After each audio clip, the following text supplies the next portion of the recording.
just share my screen. Yeah, recording, share my screen. There we go. So here we have the slideshow. Okay, so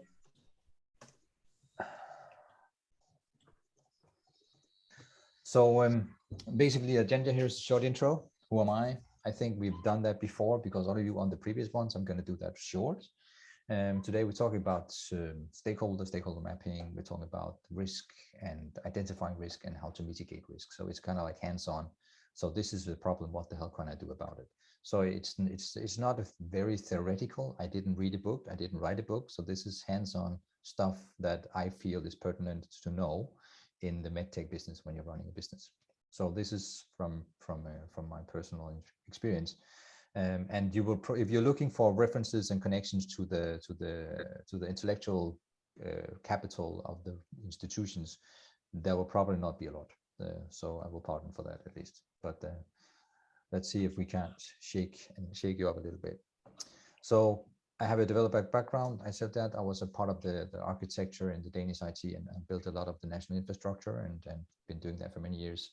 And after building the national infrastructure in Denmark and being probably one of the few survivors that actually digitized an entire healthcare system in a country, I was looking at it and say, oh, this is a great system. We're really, really good at this. But how the hell do we bring the patients to the to the healthcare system? So I started work on remote care and virtual care, which is what I did since 2013.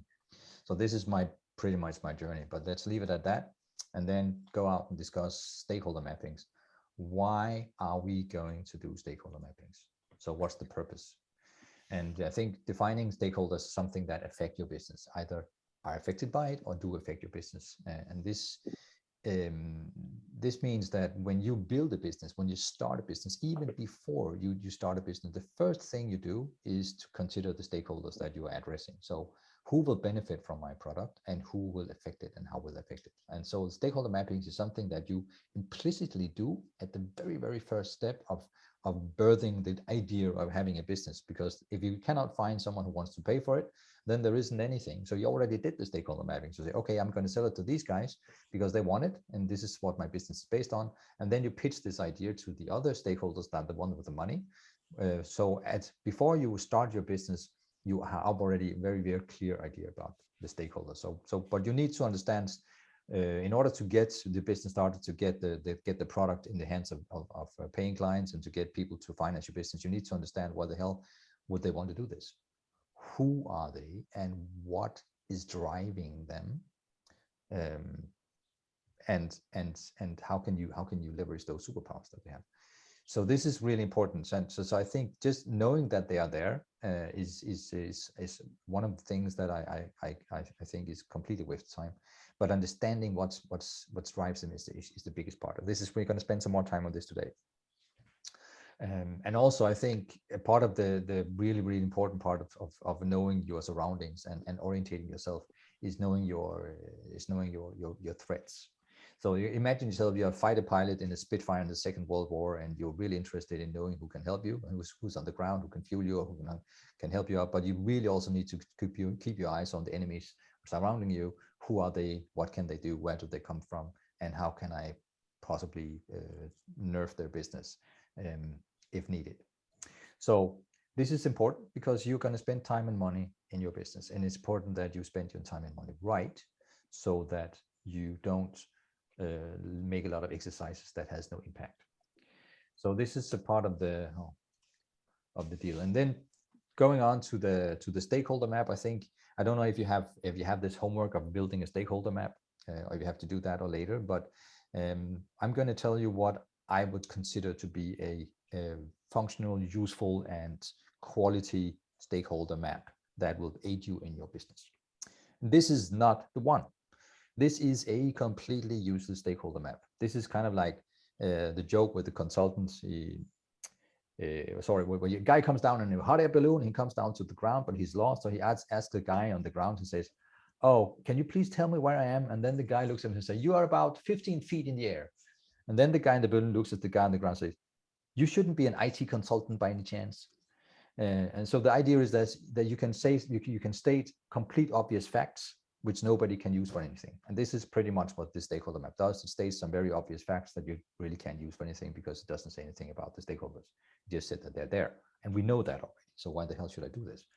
So a slightly more interesting one is this one, which has like the kind of like mind map, the development. I think I like the mind map as a tool for stakeholder mapping because you can expand it. And this is more interesting because it actually asks questions. So it asks the question about what is the role, what is important, what is information, engagement, obstacles. So this is actually quite good. It's not good enough, but it's quite good. It's on the way because you need to consider stakeholders, what the drivers, what the trigger points, and knowing what they think. If you want to apply them in any particular case, you have to know how to apply. You need to know what kind of handles, what can I pull, what can I press, what can I shove, what works for different stakeholders. In order for that to be transparent, you can either put it in a map like this, or you can just keep it in your head and know it for yourself, like most people does, because they don't want to share. This is crucial knowledge. It's probably very high worth value. So it's something that you should take care to keep to yourself. So what I think is important in stakeholder mappings, considering the three different entities that your business is is connected to, and one of them are people. People is also inclusive of. I include actually I include venture capitalists in the people, which is a stretch by far in my personal opinion, because I don't consider VCs to be real people. They're just fake people, but they're people nonetheless in that definition. But you need to find out what people are and what makes them tick. Everybody has something that motivates them to do what they're doing. It is rarely just getting up in the morning because I want to get paid and have a salary. There's always something more. And even if what makes them tick doesn't impact the work, you need to find out, because in a pinch, you need to be able to push some buttons with people that you know are going to work. So in order to do that, you need to know what makes them tick. So that's like the basic proposition. And then another part of the stakeholder is the businesses. Businesses are made up by people, but they do have their own vector. They have direction and speed in the business because it's driven by some people behind them. So you need to find out what are the business's direction and speed, and how do they impact my business. So this could be like a distributor or a subcontractor or a supplier or a commercial organization that you need, or telco or whatever you need that's crucial for your operation. You need to find out what is their direction and speed. What is their strategy on digital health, for instance? Does that impact me? And who are actually behind that particular strategy? Who formulated that particular strategy and the direction and speed that this business have? Who is behind that? Is it the CEO? Maybe, maybe not, but you need to find out who it is, because that's the only way you can guess about where it's going. And has it changed recently? Because it hasn't, then it's probably going to change soon. So before you make any important business decisions on your own business, you have to assess the business's vectors that's around you and how they're going to change, and try to predict what is going to change in which direction and how will that impact my business. So this is kind of looking ahead. And there is no such thing as guessing the future, but being lucky with your business is about preparation. So my accountant says, and he's very right, you can practice luck. You can practice having better luck. And the way you practice having better luck is knowing what the fuck is going around you. Who's the business? Who are the people? What are they doing? Why are they doing it? When are they doing it? And which way are they going? So this is a part of the being lucky preparation, thinking a lot about what's going on and what are the businesses and what are the people behind and what is their motivation, so on and so forth. The third part is what I call the public's landscape, but the organizations that affect. Businesses are also organizations. So in this term, I use organization mostly for the public institutions that are part of the landscape we are working in. We know for a fact that the notified body and the regulatory system is a very, very distinct organization in our landscape, and they are solid, they are static. Actually, they are more static than are active most of the time. So how do they affect you? So in the Minister of Health, the regulatory part of the Minister of Health that oversees medical devices and validation and certification and control, what are they doing? How many staff do they have? What is their policy on acting? When do they do? When do they not? What can you expect from them? And how does this affect you? So you need to know if there's any major changes coming on in the surrounding that you are navigating in from the public system. That would be interesting to know. For instance, in Denmark, we have a digital strategy that goes for 2 or 3, maybe 4 years at a time. And every time this strategy formulated has a huge impact on the budgeting, on the public funding, on the attention to what you're doing. Because if what you're doing is inside the strategy scope, they suddenly are very attentive to what you're doing. If you're not inside the strategy, then you're basically screwed. So if there is a policy change or a strategy change coming up, you should make yourself know that and try to address it and put yourself in a position to manipulate it or affect it or influence it in some way, so that it doesn't cut you out of the loop suddenly because you weren't attentive to the changes in the governmental organizations that surround you. So there's a lot of that. A lot of stuff goes on in organizations, like a change in reimbursement strategy, for instance, has a huge impact. You need to know that kind of stuff. You're expected to. So going into the first of three is the individual, the people, which, like I said, also include venture capitalists, although I object to that a little bit. If you don't know already, I have a serious issue with venture capitalists, but you should know that by now. So what you want to know is what they're doing, what is their role now, and you have to dig a little bit in this, because nobody stays in the same boat forever. And they do, they are really not going to impact you a lot, because then they're static, and static things are easy to navigate. Now, what you have to worry about is the dynamic, so where are they going? So what is the future role of these people? If they are crucial to your project, if they're crucial to you in a way that you identify them as a stakeholder that needs to be examined, you need to have an idea about where they come from in order to see where they're going. Because they are going to have different roles and they're going to have different impact. They're going to have things they want to do. They want to have personal drivers. And you want to know if they're on your side or not. Is it like -10 or is it +10? Do you have to do damage control, or do you have to push them and elevate them to be speakers for you? You have to know that, and you have to, well, you don't have to document it, but you have to know it. I think all of this can be put in papers and structured and presented. If you are the type that really needs to write everything down and present it, you can do this. But I think it's more important that you know it, because intuitively you will be able to address these issues and most of the stakeholders already without thinking. You can just say, oh, she's like that, and you know already, probably. You may not know all the personal drivers, you may not know the business drivers, you may not know their entire impact power, but you have a general good idea. And so you need to put effort into finding out what is their energy, what does the energy comes from, and what do they want to achieve with their business, and how much impact do they have, and what is their network, who they know, and because that will influence their decision ability to execute, and how good a knowledge have they of the domain that operate in, because this is also affects their performance. If you have little knowledge, you have a tendency to be defensive. If you have a lot of knowledge, you tend to be more aggressive and more impactful. So maybe you should identify that. And if you find out that this personal profile, this person is lacking on some of these points in order to be a good agent for you, you could consider trying to help and educate them and train them, or change them in a subtle way that they get more information that they need to support your case.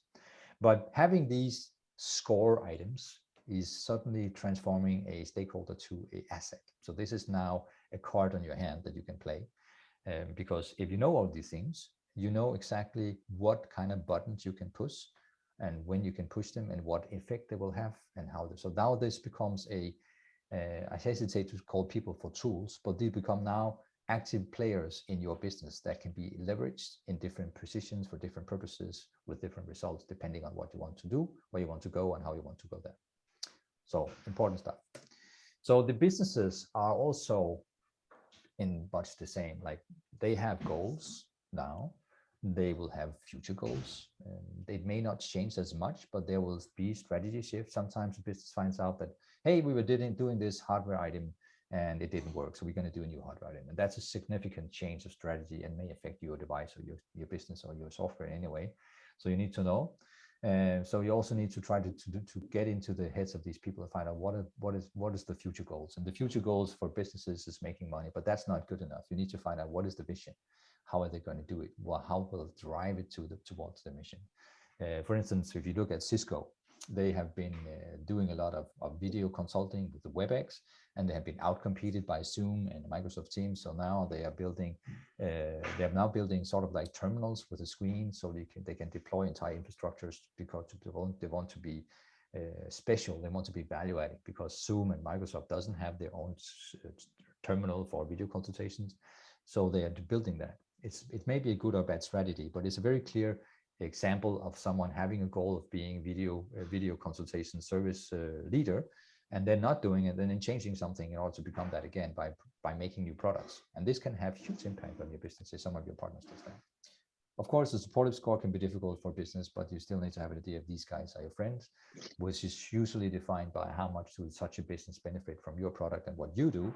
And if they have a lot of benefit, then they're probably friendly and maybe even want to buy you or invest in you.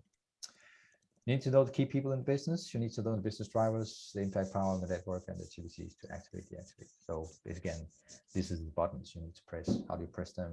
What can you do? Who can leverage? Where are they? What organizations do they have? What kind of resources are available? What is the strategic level of the corporation, so on and so forth. And the final one, the organization, which is the public institution, which is a bit rigid. So they usually exist because they have a function and purpose. And then this is obviously something that every public institution has a formulated function and purpose. And then depending on what their label of the function and purpose has, it may or may not affect what they actually do. Some of the public institutions do a lot of stuff that has nothing to do with the function and purpose, just because the management thinks this is important. So you have to find that out, and also find out are they going to change in the future? Every time you have an election in Denmark, all the public institutions change of scope and cooperation and overlap with each other. So it's like a huge shaking of the bag every time everything changes. So you have to orientate yourself. Okay, what happened to my partners? Are they still taken care of? Do we still have a Minister of Health, or is now called the Minister of Wellbeing and Public Betterment, or whatever they call it? And then it changes the priorities and the functions and the people and how they operate the market. So you need to find out what these guys do, when they're doing it, how they're doing it, if they're going to change, and you have to sort of like mitigate potential changes. So any kind of political wind that blows in whatever area you are in doesn't affect your product and your business too heavily. So you kind of have to build some plan A's and plan B's around these organizations to make sure that you keep doing what you're doing, despite the fact that they may change. Maybe they don't change, and then it's not a problem. Of course, you need to know they're supportive. You like to know the key people, the impact power they have, and why the hell they're there. What's the charter originally? Because that also gives you an idea about how they execute in the management, and what is the normal procedure, and what kind of activities you can do. These guys are almost always defensive and non-willing to make changes because they are not paid to change. And actually, this includes hospitals, because hospitals they exist to take care of the sick people, and they are adverse to changes because changes cost money and no one's going to pay for that changes. So they would like to have changes, but they are not going to change themselves. It was very classic. So these are the public institutions. You need to have a lot of respect for the public institutions, but mostly they are, when you're sailing your boat, mostly these are the rocks you have to circumnavigate to not to crash into them, because they are not very dynamic. So you can consider them to be a part of the static landscape, where the businesses and the people are the things that move, and you as well, of course. Okay, so now we've done stakeholder maps, and then what should we do? Yeah, stakeholder maps are living things. They change, people change, conditions change, businesses change, everything change, and you need to keep looking at it, keep iterating to find out, okay, what am if I have maybe a number of key items that is affecting my business, like people, businesses, or institutions. You keep going back and keep circulating, networking, discussing, talking, drinking coffee, investing time in finding out what's going on is very important, because suddenly if something changes that you weren't on your radar, you're gonna curse and kick yourself in the butt, because that's really annoying. So you need to dig deeper. You need to learn more about things, about businesses and people. So every time you meet someone, offer them free advice and ask them questions to get to learn stuff you don't know about. And you will almost always, something will surface that will make you say, that's interesting. And you need that, because you need to know how to push the buttons to get the effect that is in your favor. And trust me, you need to push buttons. This is one of the part of having a business, is the buttons that sometimes when I look out in a meeting, I look at people and all I see is buttons, different colors button, different impact buttons, different effect buttons. They all have buttons. And I consider, okay, which buttons do I need to push today? And this, so when going into a call, going to a meeting, always consider what are their buttons, why do they attend the meeting, and what is their interest, and would I benefit from pushing any buttons today? And if I do, which button should I push and what impact will have? Some people have like only a single use button. They will help you, but then they'll never help you again because they get pissed. You have to realize that that is also a cost, and you cannot be friends with everybody. And sometimes you have to protect your business and push the button. It may happen, and you lose a friend or a business contact. But sometimes this is an option that you have to take. Hopefully not, but you have to consider going into meetings. What is this? What are the buttons here? What can I push? And do I need to push anything? Or actually, also when the reverse situation is placed, when they're pushing your buttons, you have to know, okay, now they're pushing my button. So it also goes for you. It gives you some insight about how these mechanics work. So obviously this is a social relation, and being relaxed in a social situation will improve your ability to find and locate buttons and push buttons. So I think creating good connections and networking is the key to doing this in real life. Knowing about it is intellectually satisfying, but knowing about it, being unable to do anything, is really difficult. So in your business, you need to identify the social talents, the social naturals that just blend in and talk and smile and joke and have fun and drink coffee and play golf and whatever, and put them out there, because they are the ones that are going to be your stakeholder executives. They are the ones that are going to push the buttons. If you find out that well, I only have introverted IT nerds in my company, then you're probably in a bad place and should consider getting someone that can do this and do it naturally. So if you find stakeholders in your meetings that doesn't have a button, you either have to kick them out or find the buttons. So if people that don't have buttons are basically superfluous. So it may sound cynical, but it's not. It's really just a question of, because it points back to you. If people are there and you don't know the buttons, that's because you didn't do your homework.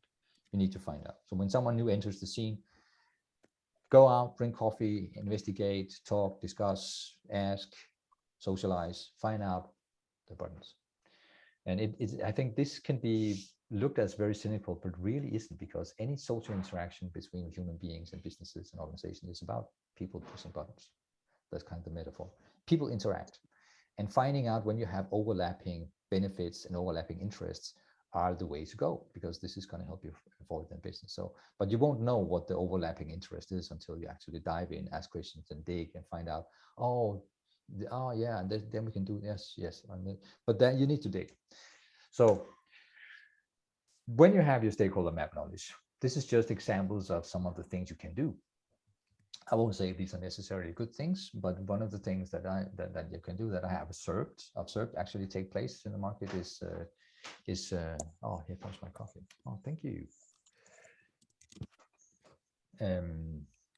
One of the things is the superhero move, where the example that I have is that I met with an investor, and he was very positive, and I was thinking, why the hell is he positive? He don't know me at all. He just heard about the business, and even though the pitch deck is a pitch deck and it may appeal to their sense of whatever, there's no explaining why he's so positive. So I dug a little bit deeper and hang out with these guys, and I found out through my network that his wife had cancer, and he was actually not really interested in the medtech business, in the medtech space, but because his wife had developed cancer, he had suddenly now an incentive to be acutely interested in virtual care and remote health, because it would improve the quality of the life of people like his wife. And now this suddenly changes the whole game, because now I know that if I go to this guy and I whine and cry and wave my arms, it's very likely that he will help me getting raising funds. And this is important, because if I didn't know the stuff about his wife, I wouldn't be able to execute. I wouldn't be able to push any buttons. But now, if I have the opportunity, I have the need, I have a button to push. And he has interest in helping me. So it's not like I'm forcing him to do something he does not want to do. It's not like I push the button and then they go robot. And it's like you help him make sense. So the way this works is that he has money, he has a wife, he has problems, and he has an urge to do something. He really wants to help, but he don't know how. So when you're pushing the button, what you're really doing is you're going to him and say, you would like to help, and I would like to have you help. This is how we're going to do it. So it's not a cynical thing. It's opening a door for people who really want to go through it. because you cannot push a button where people don't want to do it. But that doesn't work. But find out what drives them, and then help open the door and create an opportunity for you to help each other, and it will even improve your relationship in some ways. But you need to find out what are the things that trigger people, and it's usually something very simple, because people are very emotional and very predictive in what they do. So it's usually something simple. You need to find it. Some are very guarded about their private life and personal life and are very difficult to penetrate. So these guys are difficult to operate, but still it can be done. The other thing I've seen is quite funny, actually, with some of the medtech device companies. This is not in my company, we don't build devices, but I've seen some medtech devices and talk to medtech devices that build like activity trackers. And one of these guys found out that the competitor was also building a medical device with activity tracking and pulse reading on it. And they found out that they could actually take readings not from a banana, but from an inanimate matter, because the sensors were not very well made.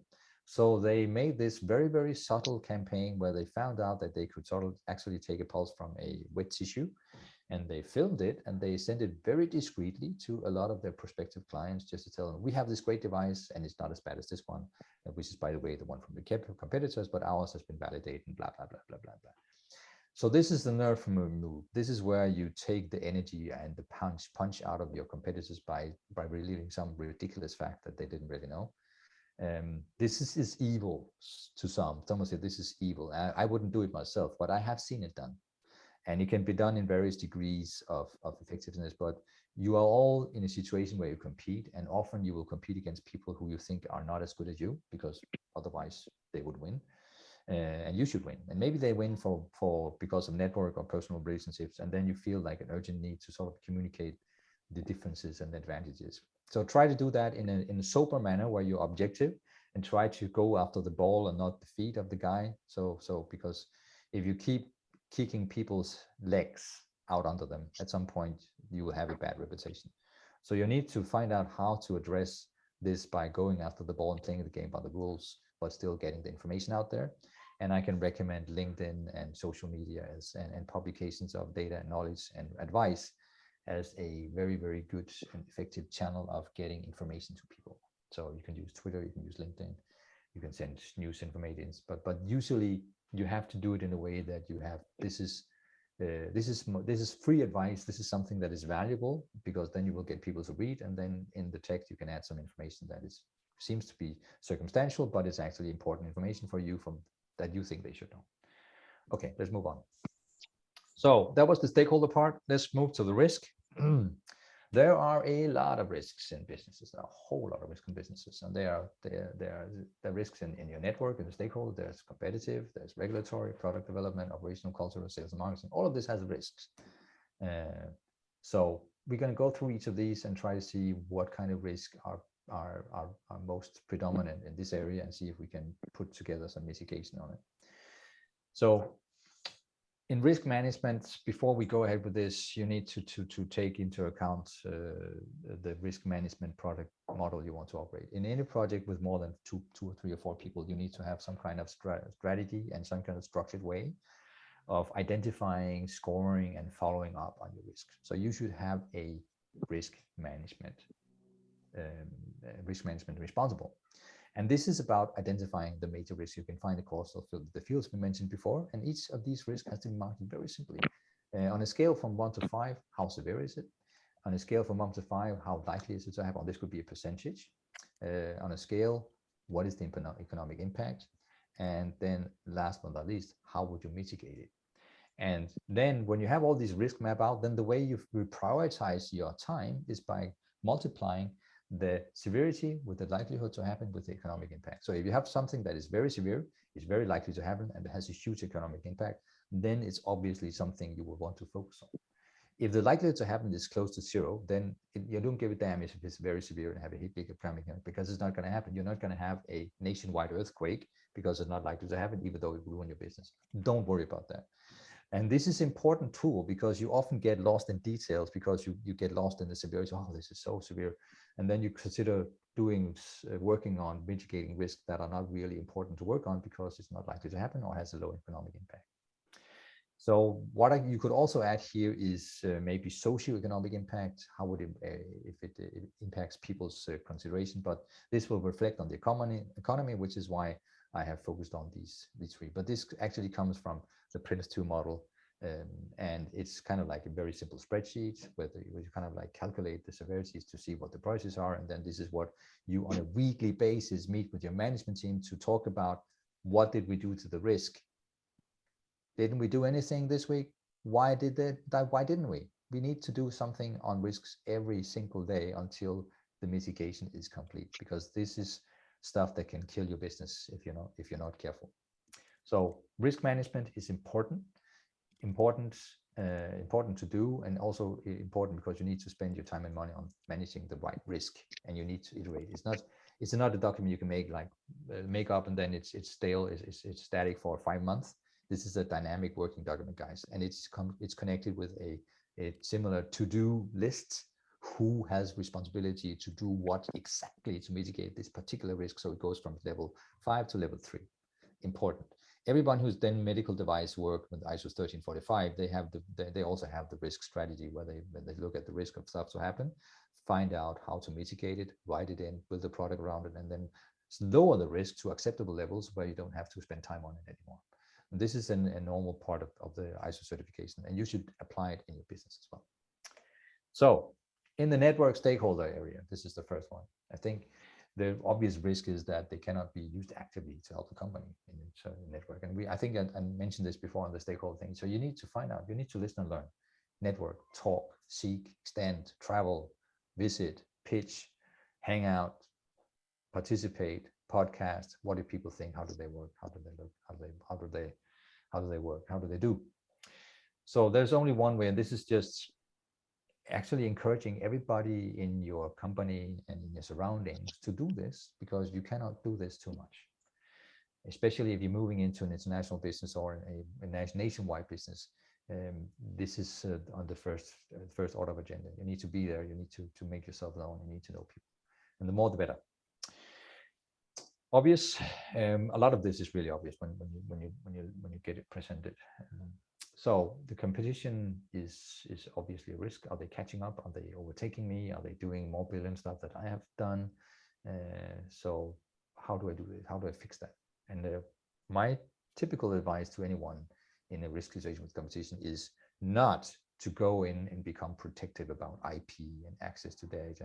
And like if you have talked with corporations like Sony or Siemens or Accenture or GE or if they are, or Philips, or they are maddeningly, even Medtronic, they are maddeningly paranoid about anything accessing their data and their specs and their knowledge and so on, because they are completely paranoid about it. So they are very, very restrictive, and they all the time they're looking in the rearview mirror and wondering this, who's going to hit me, who's going to steal me. So they focus so much on protectiveness that they fail to accelerate in the product. And I think if you're kind of like in a race and you're in the middle of the field, you have 25 other race cars around you, then you need to tend to take a lot of attention to what goes on around you immediately. And then you can spend a lot of energy in that. And this is where most people are. But the only way out of this is to accelerate, to get in front of the pack, in front of the field, because if you're leading the race, you don't have to care about anything in front of you. And the ones you have to care about is behind you, which is easier because then you know where they are. So acceleration in terms of business is the only way that you can go forward. And this is the terms of acceleration in product development, business development, market development, whatever. Accelerate to the best of your abilities. Because if you're out there and in front of them, they may have more money, they may have more resources, they may have better investors, but they need to catch up. And this is where you want to be, because then you can dictate a lot of the things. You can set directions and you can affect the market, but you need to be ahead in the product development. You need to be ahead in the narrative you give. You need to build it around you being the primary mover here. Of course, if you're unable to do that, then it's a bit different, because then you have to spend more energy on how to get into the leading position. But I think that's well invested time. And a part of this is knowing your clients very well. You have to build very, very important relationships to your client, especially in the beginning, because these are the kind of pilots. And the ones you build in the beginning, the pilots are going to be your lifetime references going forward. I know that because I've been doing this remote care for 9 years now, and some of my most important references has been with me since early 2013. So, and you have to know them well, and you also have to realize that you cannot just know one person well, you need to know a number of persons well, because suddenly this guy decides he wants to be a project manager in Accenture, and then he's gone. And you need to know who's the replacement going to be before he becomes the replacement, so you don't have to start over with building relationships with them. Fortunately, they will be well and positively disposed toward you, so they will be easy to talk to, and you shouldn't abuse their time. But at any relevant time where you can find a good excuse to talk to them, you should do so. And make sure that if the other parts of your organization is very careful not to aggravate anyone. And be honest. I think one of the best bridge builders is honesty. If you screw up, call and say, hey guys, we screwed up. I'm really sorry, but we have done this and this to improve, so we won't screw up again. But we did screw up, and we're not going to try to hide the fact, because that happens. Shit happens, right? And they will probably be understanding and like you even more. And if there's something that really builds trust and relationship, it's transparency.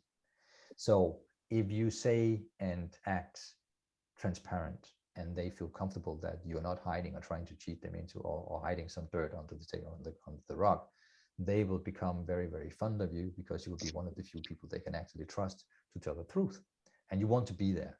So transparency is extremely important. And you have to act it. You have not to act it, but to actually be transparent. You have to be honest about it. So, and then to get out front, well, innovate, move, update, improve, do anything you can do to be ahead of the competition. Speed is life. This again is like an air battle. If you're in a fighter pilot again, and I'm a pilot, so I used the flying a lot. If you're in an air battle and piloting a plane, the altitude is your power, because you can convert altitude to speed. If you are low and slow, you're probably going to die. So you need to find out what are the parameters that will build me the energy that I need to accelerate. How can I do that? It can be money, it can be people, it can be ideas, it can be time, it can be insight, it can be knowledge, network, it can be a lot of things. But find out how am I gonna accelerate? How I'm going to get out there? It's not easy. I didn't say it was easy, but I think knowing that you need to speed up is important. And actually, one piece of advice: when you are in a race with a product and a competition, when you are racing, you spend very, very, very little time in the rearview mirror. Actually, almost don't look in the rear. You look ahead on the road, because you're navigating. So focus on where you're going and on speed, and trust that the fact that you are driving and accelerating will put you in front of the competition.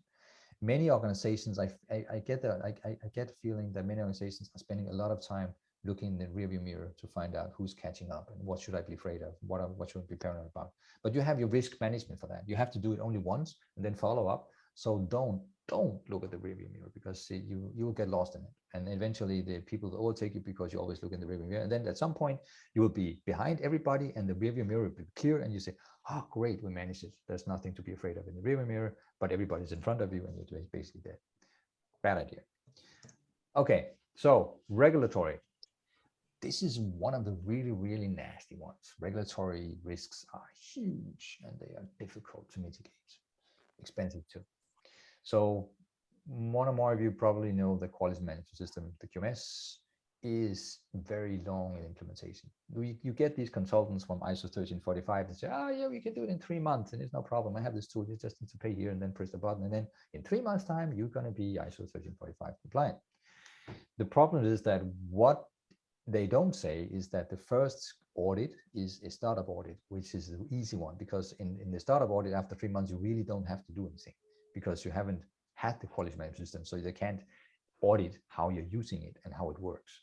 So this is an extremely difficult step, because if you start with a quality management system that can be audited, what people forget is that after the first initial audit, where they get the first certificate, then they really, really need to do what the quality management system says they should do, stringently and very, very, very, very focused. Because when they come back for the next audit and you didn't, then you're going to lose the certificate. And this is where this is the crucial part. It's really difficult, because you can implement it easy, or relatively easy, but actually keeping it and working it in a way that it works and should is really, really difficult. I think that the establishment of the quality management system was was definitely underrated as a complexity task, because the consultant selling me the QMS process, they want to make it look easy, but it's not. Because if you are going to have a quality management system that fits your business, you have to go into every single procedure and rewrite it so it fits your business, because you will be depending on the stuff that is formulated in procedure.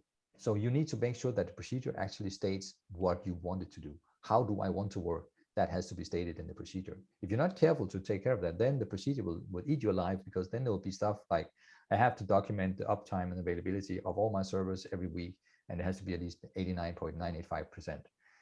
That's going to screw you up. And if you're not attentive to the actual demands in the quality management system, then you're going to screw yourself. And this is important, because the quality management, the auditors, they look to you and see if you're doing what they say you want to do. They don't give you points for doing something good. They give you points for doing what you said you wanted to do. So taking it down in ambitions levels in the quality management system is important.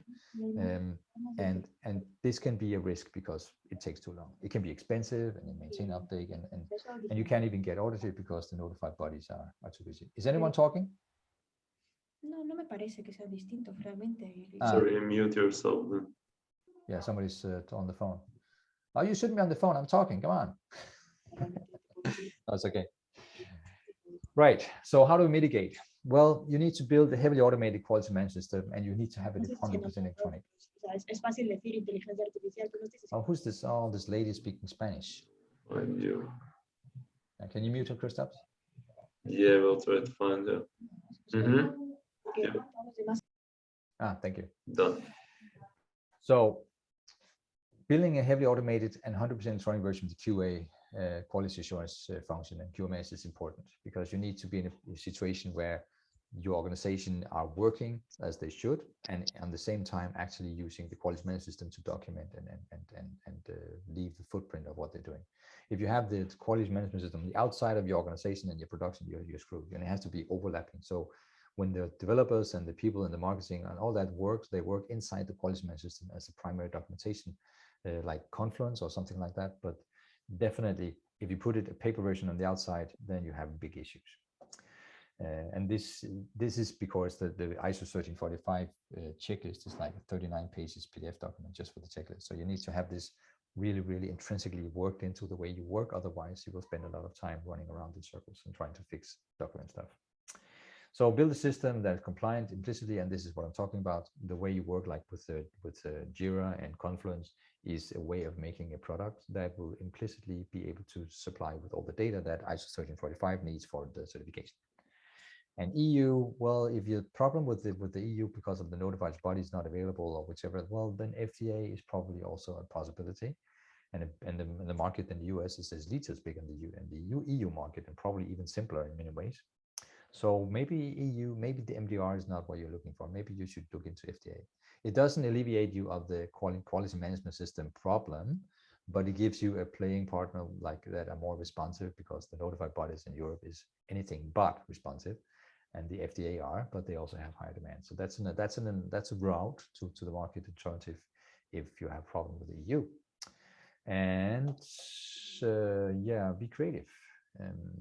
Adjust your intended use and find out how you can compensate for the different things. If you change your intended use, it impacts a lot about your documentation effort and your product, and that can take away a lot of pain. So I think knowing what quality management is about, how the ISO auditor works, is important, because it gives you tools that can allow you to more easily navigate the different waters of ISO certification and regulatory risks. Product development, yeah, it's always too complicated, too expensive, it's too slow, and the users have outrageous demands and want to do stuff that makes no sense, and there's so many things. So, but in order to get going, I think it's important that in your product inception, when you build your product, you should have too little money, too little time, and too little people, because that will put you on the road to a minimal viable product that is effective. If you have too much either money, time, or resources, then you start gold plating, and you can't help it. So you really need to be very, very lean on the product development, and then try to phase it, so that you start small and then grow into something bigger. So I think you need to focus on specific functionality before you should like do widespread feature implementation. And this is like you have to identify the trigger functions that are vital for the product, and then get those nailed, because those are the crucial ones. On a priority list from 1 to 10, you need to address the 3 first, and then the generic features in the product needs to come later. And this is actually in direct contrast to the way software engineers work, because they are mostly first, they want to do these features because it makes sense. But you need to be very careful that the prioritization on your product development is defined by the clinical users that has or whatever, the users that have the critical need for your product. They need to be there to define what this should do, and that's where you start. And then set a release cycle and give time to deliver quality, because in the product development, if you rush bug fixes through the production, you will lower the quality. In my situation, we have the ability to make about 3 or 4 releases a year if we are to use the full quality management release cycle with all the testing and checklist and documentation also.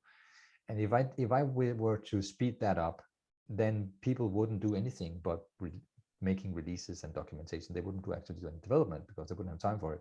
So you need to set time for the development cycle to work and to deliver quality. And you cannot do agile development, because in the regulatory world, you need to document to an extent that prohibit agility from being something like 2 weeks release cycle. You can do it internally, but for the outward release to the clients, it has to be with bigger intervals. And you have to find out in the product development, what will the clients pay for? Usually, if you have a product that they like and they want to build more, they will have requests and wishes. And many of them will be would want to pay for specific changes to the product, which will give you an opportunity to have a paid change of the product. And this will be a revenue stream that you can use constructively in improving your product. So if clients want to pay for it, this can be like, oh, you want to have the blue button? Yeah, you pay 5,000 euros, I'll make it blue for you. This can be very satisfying in a number. It can also make you lose focus, and because you go all crisscross. But for a startup, it's something you should consider to use strategically, because then you have more money to spend on the product development. And it's always a good idea to satisfy some clients that have an interest in your product, instead of just saying, no, it's not going to happen in the next 2 years. Ask them if they want to pay for it. I usually say to my clients, you can pay for it, then you can have it, but I will keep the IP. So if it's that important to you, they're going to pay anyway, and they do. So on the operational side, there's a lot of risk here. It's difficult to deploy and update and maintain stuff, because if you like do this handheld, it keeps failing because someone's handheld, someone forgot to reset the IP address on the DNS table or whatever. And you are building it in maybe in the Azure cloud, and you're taking advantage of some very, very smooth and very cool Azure features in the cloud that can do like AI or whatever. And because these are Azure specific, you cannot move out of Azure because you are based on something that is specific for the Azure cloud. And trust me, they're all doing this, like Google, Azure, Amazon, whatever. They will all try to captivate you with their fantastic cloud features that they should have you use, because if you use this, then you can move. So because of this, you probably also have the problem with installing on-prem. So if you have like a private cloud in the hospital, you have difficulties putting in there because they need to be on Azure, because you cannot put the on-site one. Then that's pain, that's headache right there. Maybe you didn't do the security pen test. Maybe you didn't. You talked about cybersecurity, and you did security by design and safety by design and all that stuff that is so popular, but you forgot actually to test it.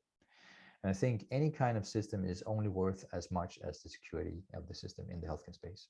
So you need to be extremely diligent about the penetration tests and the hostile. And it's not just about, can people access it from the outside? No, you actually have to go to someone and give them a username and a password to the system and challenge them to break it down, so they can break it down from the inside. Of course, you even at some point need to give them the root access to the system to see how much damage can they do if they have root access, because this is a part of the pen test. And if you have done your design and your system right, then you can actually bring yourself in a situation where the ability to inflict damage on the system is limited, even if you have a root access password. Of course, you're screwed if they get root access, but it can be screwed in more or less severity. And the same goes for the penetration test with the users. If they have a username and password, they can do like in SQL injection stuff if they have access to the chat or they can do whatever they can do if they have actually some kind of input field. Maybe they can do an SQL injection and screw things up. You need to find that out, and you need to challenge yourself. And you will probably have some very, very unpleasant surprises first time. Everybody does. I had to. Stuff you didn't know existed that could be exploited, and you want to know that, and you want to fix it before it becomes public knowledge, because the government of Slovakia suddenly just publishes papers said they lost all the data to a hacker because there was a flaw in the system. That is not fun. Nobody wants to go there. You may eventually do that anyway, because you will depending on third-party components that can have vulnerabilities that you cannot control. So in order to be stable, in order to be trustworthy, you need to have an operational strategy and how to cope with stuff like that. So if some of you uses Docker, for instance, or SaltStack for distributing images, if Docker or SaltStack comes out Friday and says we have a weakness, we have an exploit, and this is the exploit, and this is how it's going to be fixed, and then we have fixed it in our new release, then the entire world that uses SaltStack and Docker will have, if they're lucky, less than 5 hours to fix their software before there is an exploit in place from the hackers. And this is real life, guys. You need to be very, very diligent about your core components, because if there is a vulnerability available for 5 hours, it's going to be exploited and goes so fast. If it's available for two days, then it won't only be exploited, they will actually do a hostile takeover and have worms throughout your system all over the place that you can't do anything about except wiping everything and starting over. So security, guys. Another thing about the risk here is that you're not scalable, and you think you're scalable, but you haven't really tried it out and you haven't documented the scalability. You should probably work a little bit on making some kind of robot that pushes your IT system or your software in a way that hasn't been pushed before, just to see what it does. How much CPU does it eat? Does it increase exponentially? Because that's crap. It needs to be linear. So it's very, very good to have that knowledge before someone else gets it for you. So if you start up scaling up and then people come, but we cannot buy enough computer power, it's too expensive. That's not a good idea. It's not good to be there. So try to figure that out. The first step would be to do some calculations and some modeling, like virtual modeling, to say, okay, this is what we would expect to see. And that's going to be a start. But as soon as you have the energy and the resources, you should really try out real life scalability to see what does it actually look like when it goes to 10,000 people here. If you have that kind of product, maybe you don't. Operational procedures is one of the hidden keys here, and this is below the iceberg. And together with the deployment, maintenance, and updates, if you don't know how things take place, that means you have a high truck factor. The truck factor is when you are in a situation where a specific person if it gets run over by a truck, then you're in the shitter, basically. So if you have some of these people that are really, really crucial to your operation for the normal day-to-day business, you have to make sure that they document the crucial operational procedures in detail, so they are not taking down your business if they're taking out of the action. So you need to document. You need to use Confluence to do this, and you're going to love it, because it suddenly gives you a complete overview of all the operation procedures and makes you agile. And it also means that from a quality management point of view, if you have a procedures written down, like the way they actually deploy stuff, that means that they have to follow it. If they don't follow it, they have to change the procedure. Otherwise, it's difficult. And this gives you predictability, stability, and operational stability in your product operations. That is important. Also need to automate it, of course, because you have to, the deployment, update, and maintain, it have to be completely automated.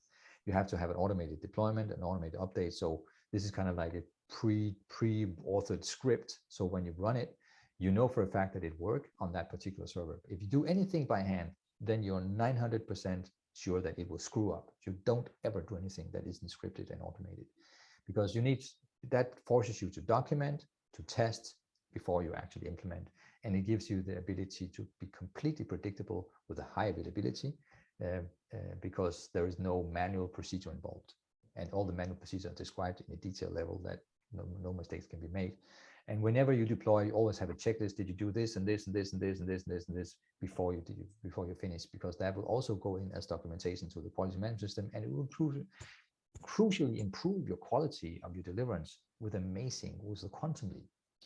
So there are very, very simple things you can do that actually is very well aligned with your quality management system, but it's all about looking under the iceberg and say, okay, we can present this, but what actually takes place? So there's a big investment in automation and procedural maturity in the operational side, you need to take account of, because I have been in consultant in the healthcare business for like 15 years. I've been seeing so many tenders, so many suppliers describing my product can do this, can do that, it's so great, and then put in production because they didn't have attention to the operational issues. It was not available. It was available maybe 65% available of the time, and then it gets decommissioned very fast because nobody can use that.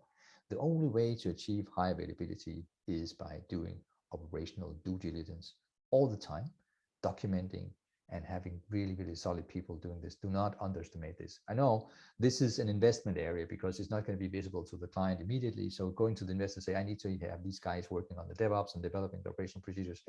It's difficult because it's infrastructure, something that you need in order not to fail in the future. But you have to be very careful to explain this and get the resources for it, because if you don't, then the product won't go anywhere. Yeah, that should be obvious. I can talk about that more, but I'm not. So on the cultural side, when you are working internationally, if you have your team in the same room, a lot of stuff becomes easier. I've been working with the distributed team using Slack and communication on email and chat for years now. And misunderstandings are really, really easy because people, even though they speak the same language, they have different assumptions about what you do or what you say and how and why. So if you are not very, very clear in your communication and document it, then things will go bad. So in my situation, nothing gets developed if it's not in Jira. If Jira has to be completely documented by the test case, the purpose, the client input, the plan, everything. You have to be explicit about what's going to happen, because if they're working together on it, everybody needs to know exactly what's going on. Don't make any room for misunderstandings, and this is by documenting in the communal, in the common space, like in Confluence, documenting what you're doing, or in Jira, so everybody's on the same train. So specification needs to be clear, and you need to do QA. You need to follow up all the time, and you need to make sure that you have people doing quality assurance. This should be built into a quality management system, like checklist and release checklist. And every time you do something, you check the stuff still works. And every release, there's a number of things you always check. So the QA is an important part, not just the quality management QA, but the actual work of the people building the system and the code. They need to make sure that the first thing they build is the testing function before they build the actual content software. That's classic stuff. So on the sales marketing stuff, well, what you can risk here is to get some fallout, because you are pushing visions and technology that you haven't developed and is not validated clinically. So if I say, hey, I can do this on diabetes patients, and you haven't done clinical trial and validated that you can actually do what you are trying to sell on the marketing, that can be an issue. So if you have an external sales team working on your behalf to sort of like push out in the market, do outreach, if they are not trained in the actual product and the intended use and the crucial procedures and the do's and don'ts of your product, they may mess up, and they may put something in writing that you have to explain to the auditors afterwards, and you don't want to be there. So you need to have kind of like a checklist for everybody who does sales. What do they need to know as minimum in order not to screw up? And this is a classic sales issue, because the sales guy will focus on all the highlights and all the money makers and all the value proposition and USPs and the secret sauce and whatever they call it. And they kind of forget that, and this is a regulatory business. It's strongly regulated. So they haven't got this liberty to just go out and wave their arms. They have to be diligent about how they wave their arms and how it is connected to the intended use and the actual system and the approvals that we have and what we can do and what we cannot do. They have to know the limits. And this will actually make them a better salespeople and marketing people, because they will make them much sharper in the value proposition, and they will be perceived as more serious, because they also talk about things like regulatory demands and constraints and so on. So that's cool. And how to mitigate, of course, obviously involve them in the QA process and include the sales material in the QA process, so you don't publish stuff that goes like. Sometimes when you go to the Middle East, they are very, very big on waving their arms, and they are doing this stuff all the time, where they are telling outrageous lies about what the products can do, and everybody does it in the Middle East, and they don't care, because everybody knows that everybody does it. So like, oh, we have 5 billion users, and they use it on a daily basis, and they all pay, and it's fantastic and it's great, and then they do this without thinking, because it's a cultural thing. But you need to check that this does not take place, because in this business, you need to build confidence. It needs to be seen as transparent and trustworthy, and this means that you cannot go off half-cocked with the sales margin. You have to be diligent about what goes out the door in written form. What people say on calls, not important, but what is written and showed on websites and public available places is extremely important, because this will also be accessible to the auditors, and they will audit you on that, and they will ask questions. So set up a simple training program with checklists and make sure they get the basic material, and then you should be good to go. And then, of course, make sure that they don't put all the outrageous lies in writing, because that's where things go wrong. Okay, that was a tour de force of stakeholder and risk from my point of view. So I don't know how we are on time, but let's process to questions. I'm just going to stop sharing my screen. Yeah, go ahead. Questions, anyone? Anthi? Yes, please. Hello. Thank you for the presentation. It was really inspiring. And I just would like to ask, considering that a company has limited resources, which is something rational, how can such a company handle all this risk? One at a time. Mm-hmm. So I slowly. think, yeah, slowly, because if you have a limited resources, a limited size, then it kind of comes naturally that the first thing you need to do is to have a product. The second is you need to have a client, and then the third is to have it validated, and then you can consider it. So then you can start considering all the operational stuff. But that is a maturity thing. When you look at the tech level rating that NASA uses from tech level 1 to tech level 9, the more you progress down the range toward a high tech level product, which is matured and in the market, so the more the need for doing these different things will expand. So when I'm talking about the stakeholder management and the risk, I talk about a fully matured company with a tech level 9 product. They have to do all these things. You do not have to do that from the beginning. So what you do have to from the beginning is a product, a good idea, a USP, and you need to start looking at how do I lay the groundwork and the foundation for my quality management system so that I can implement it and have the audit, the ISO certification later on. So this means that one of the things you can start by cultivating is the idea that we should document whatever we do on conference, but this is a good idea anyway. So this is a very, very important step in the regulatory business. So I would recommend you to take one step at a time and do get some sensible habits. Every time you do something in your business, if it's something that you're going to do again, then write it down, because you're going to love it when you go back and do it again and you cannot find whatever you did. And if someone has to do it for you, trying to explain them what they need to do is more difficult than actually pointing to the procedure and say, this is what you can do. So one step at a time, and don't get frustrated by all the stuff you have to do. You do have time to get things lined up. But I think the stakeholder management is something that you will be continually working on, even if you're not consciously thinking about it. You are always doing stakeholder work. So then you can apply a bit of structure if you need, but most people don't. But on the operational side, on the risk management side, I think start by doing the risk study, the risk list. Like, what are the risks I have right now? Because this will put you in a space where you can see very black and white. What is my primary risks? What are the biggest things that can go wrong right now? It may not be the same risk you have in 5 years, but right now, what you need to spend your time on, and the limited time and limited money, are the risks that are high probability, high impact, and has a big consequence. So the tool, the risk management tool, if you're losing oversight, you can use that to structure your thoughts. I think most companies and startups, they already know what the biggest risks are. Like, I don't have money for the payroll next month, I have to fix that.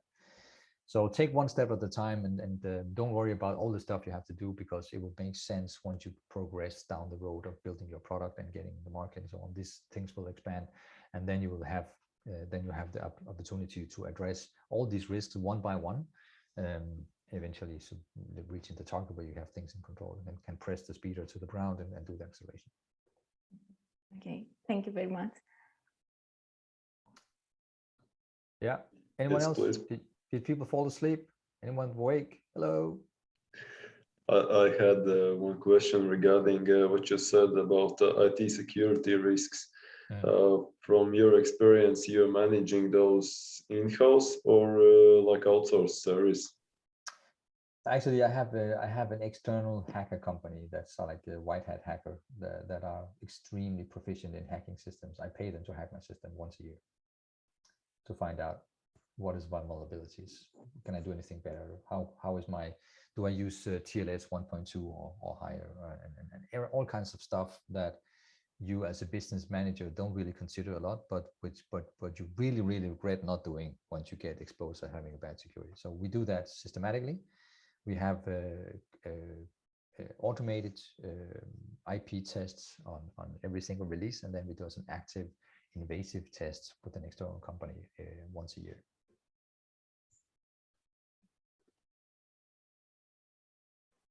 Okay, so do we have some questions more?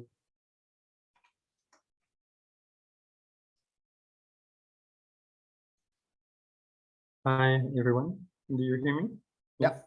I'm California. I had one question.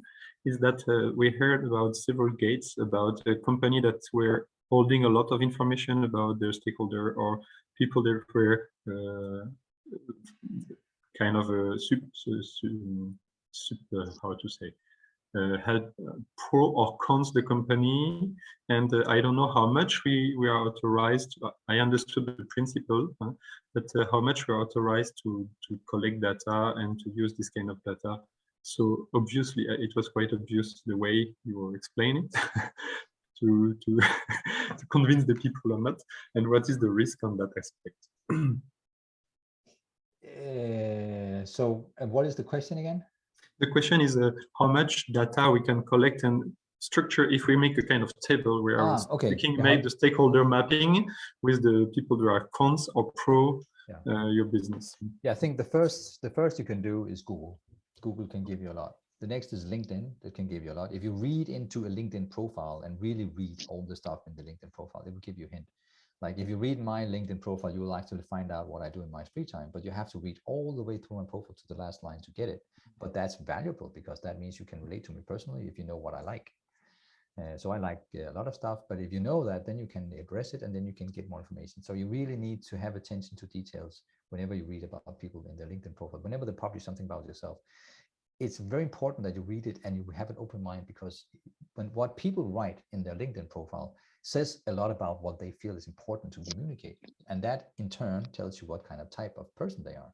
Are they attention to detail? Are they particulars? Are they progressive? Are they expressionist? Or what kind of people are here? And you can see that from the way they write the LinkedIn profiles. It's a bit like detective work. So that's what you can do without hands-on. And then the next thing, which is the most important part, is meeting people. Get out there. So attend all the pitching contests and all the conferences and all the stuff where you can go without spending a lot of money on it, to meet people like the HIMSS conference and all that. Go there and date the hell out of everybody. Everybody that has a remotely connection to your business, set up a talk, do a 3-minute pitch and have a 3-minute talk and listen and learn and find out what they're doing and learn from them and get your network developed. But that's like a hands-on thing. That's a very important part. And the one cannot exist without the other. So you have to listen and learn when you're there. But before you go, you also have to do your homework, the Google and LinkedIn and whichever else of media they have. Facebook, maybe even. If you can find them on Facebook, that tells a lot about what they do in their free time. So I think there is a detective work here, but it is hands-on. I don't think there is a manual for it, but I think you are able to find the most amazing things about people. And actually, if you want to do the structure, there are still people who are extremely good at Googling, and you can probably hire agents or bureaus to build profiles on people that you name specifically. It's kind of like a private detective company. They build profile on people just from reading about them. And some of them are very good at that. And they maybe in some points, sometimes if you have the money to blow on this, you can buy people to do your detective work for you, which makes your life easier.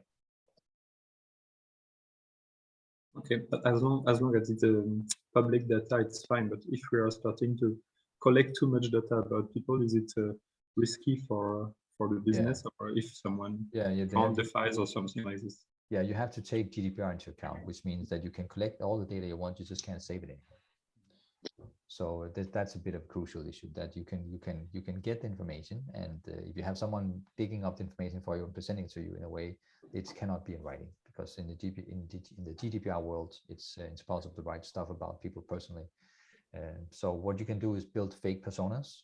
And one of the things that you should do is to build, what is my ideal client? And you can call him Alberto or whatever. And what is his job? What is his profile? What is his age? How many kids? What car? What wife? Where does he live? What does he like? What does he do? Try to build this virtual persona of what your ideal client. And this, if you do it this way, then you can take all the bits and pieces you get from all the ones in Stakeholder Network and add it to this ideal client to get the idea of what you're looking for. You can do this without compromising GDPR rules, of course, obviously. So that's a way of collecting the data without putting names on it. And once you hear it, you will always have it in your head, right? You know that, oh, this is Mr. Svensson because he's on the board of that company.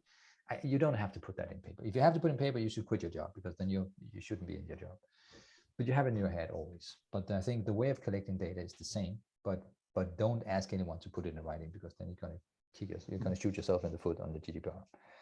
So there's a number of ways of doing that. But I think the stakeholder mapping is not a tool you should do it in writing, but it is a checklist you should do for finding out if there's any data you need. But that could be kind of a mental checklist. Please don't put it in writing. Yeah, thanks. Yeah. And yes, and something more. Considering that everybody has a network which is in most of the time in a personal level, not in a business level. Do you believe that in a first step is it better and more effective to use, let's say, this network or to create a whole new one? I think you should use it, because the people you have working for your business, they have the heart with them in what they do. They are proud of it, or they should be. And most of the people that work for you and buy you, they are proud of what you're doing, and they want to be public about it. So asking them to build a profile on LinkedIn that reflects the company business and the company vision is kind of important. So if you look at my LinkedIn profile and then the LinkedIn profile of my immediate associates and colleagues, you will find that they are all interested in promoting the company, and we all have a harmonized way of doing it. It's actually designed to be perceived as a unified whole. So when you look at our employees, it should be very clear that they're working with the company, and you should ask them, do you want to be a part of this campaign? If some of them says, no, my LinkedIn profile is personal, I'm not going to use it, but most will say, yeah, of course. Maybe Facebook, stay out of that. But in LinkedIn, I think all the people connected to this should have an aggressive attitude towards promoting the company on LinkedIn, because it's for the common good. And it's also kind of like a test to see if are they in or not. How deeply engaged are they in the vision and what you're doing. So I would say that to some extent, I would not feel bad about asking my employees if they want to be part of the outreach and the corporate branding, and leveraging their networks as well, because obviously if they can help, they should. Thank you.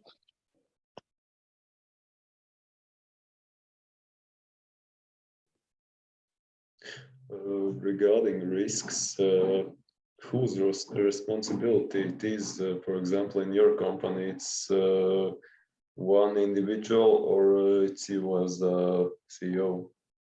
Oh, this is a management team. So there's always one in the management team that has the responsibility for maintaining the risk management, so taking care of updating the risk. It is divided between there are some risks that resides in operational errors, and they are like operational orientated. That's one of the QMS. They're QMS orientated. They're development risks that are development orientated. And they are there already, and people already know it. So the only thing you really need to do is go to round robin and then check these people if there's any new risk they are surfaced, and what to think about it, and if any impact have changed it in a way, and then update the table. So somebody in the management has to sort of find them and put them into the table and follow up on them. But the actual risks are formulated by the people who are working with the business parts, like the QA guy or the programming girl or whatever. They know the risk, and they will be very happy to tell you about the risk, and then you have to put it on the table and find out where you need to prioritize. So it's a management thing.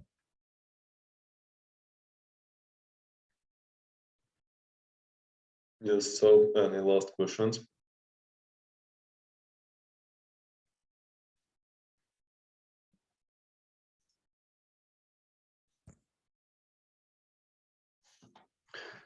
While we're waiting for some last questions, so just a quick reminder that you're welcome to assign yourself or your teams to individual sessions in a general mentoring file. For those who did it for 9th and 10th, please check if the slots are available for 16th and 17th of June. And yes, it's recommended that you fill the homework till the session in order with Henrik to be able to discuss it. Yeah, but basically, I'll be happy to discuss anything you want to discuss on the individual time. So anything you want to discuss or may want my opinion on or input for, feel free to put it on the table. It doesn't have to be risk and stakeholder. If there's anything else that takes, if you have something else that really occupies your mind because it's crucial, whatever, then bring it and let's talk about it. It's your time and you can decide exactly how you want to use it. Exactly. So, okay, if no more questions, then big thank you, Henrik, for being here, for sharing your practical experience. I believe that it's 100 times valuable than some theoretical ones, because it has tested in life. Yeah, thank you, guys. Yeah, sorry about my direct approach and my direct manner, but I think it's that's me. So take it or leave it. I hope you have some takeaways from it that can be useful for you. And of course, I'm happy to discuss anything about what I say, and also issues as well on the one-on-one time. So if there's no further question, let's call it a day. And thank you for your time and attention. And hopefully you can use some of it put some of it to good use. And yeah. And call me if you have any problem with it. You have my contact information. And if not, we'll see you on the one-on-one. Exactly. Okay? Thank you very much. Okay, Thank you very much. Thank you, guys. Thank you. Ciao. Bye.